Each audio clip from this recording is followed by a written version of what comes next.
अगर आप भी चाहते हैं कि आरसीएम म्यूजिक के वीडियो सबसे पहले आप तक पहुंचे, तो लाल बटन को दबा के चैनल को सब्सक्राइब जरूर करें और साथ में बेल आइकन को दबाना ना भूलें।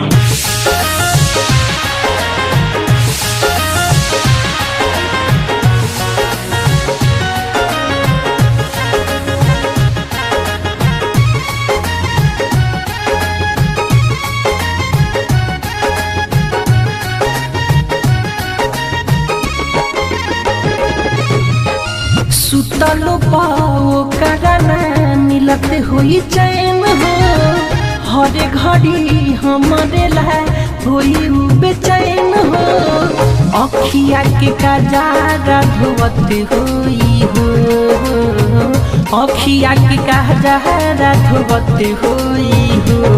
हमारा बिना एगो पगली रोवत हुई हो, हमारा बिना एगो पगली रोवत होई हो। सुतलो पाओ करना मिलत हुई चैन हो, हर घड़ी हमारे ला हुई बेचैन हो। अखिया के कजारा धोवत हुई हो रे, अखिया के कजारा धोवत हुई हो।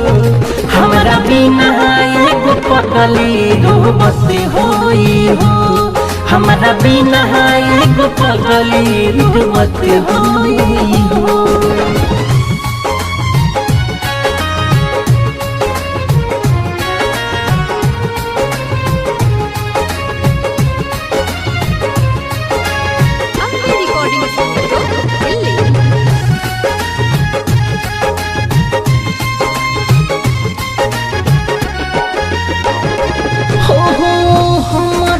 देखे हरदम खिड़की के छेद से हाथ कटले रहे हमरे चलते ब्लेड से। हो हमरे के देखे हरदम खिड़की के छेद से हाथ कटले रहे हमरे चलते ब्लेड से। हाथ कटले रहे हमरे चलते ब्लेड से। कैसे निकाल पाई हमारा के मन से, हमरे से प्यार करे ले बचपन से।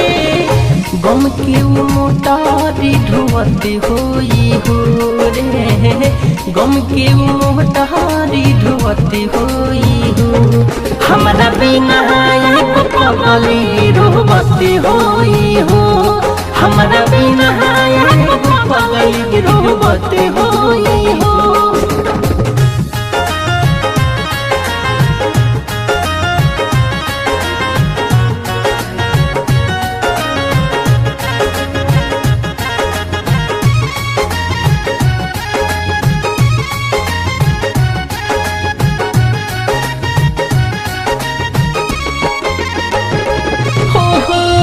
हिचकियावत हुई खैला के बाद हो, निर्मल जोगिस के जब करत हुई याद हो।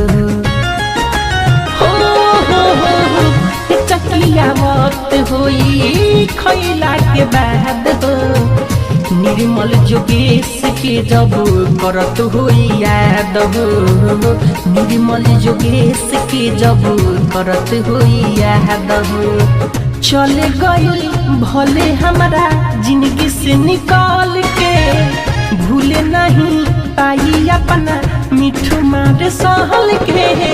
दिनों राती रही आज हद होई हो, दिनों राती रही आज हद होई हो। हमारा बिना एगो पगली रोवत होई हो, हमारा बिना एगो पगली रोवत होई हो। सुतलो पाओ करना मिलत हुई चैन हो, हर घड़ी हमारे ला हुई बेचैन हो। अखिया के कजारा धोवत हुई हो रे, अखिया के कजारा धोवत हुई हो। हमारा बिना एगो पगली रोवत होई हो, तोहरा बिना एगो पगली रुवत होई हो। Ambe recording studio Delhi.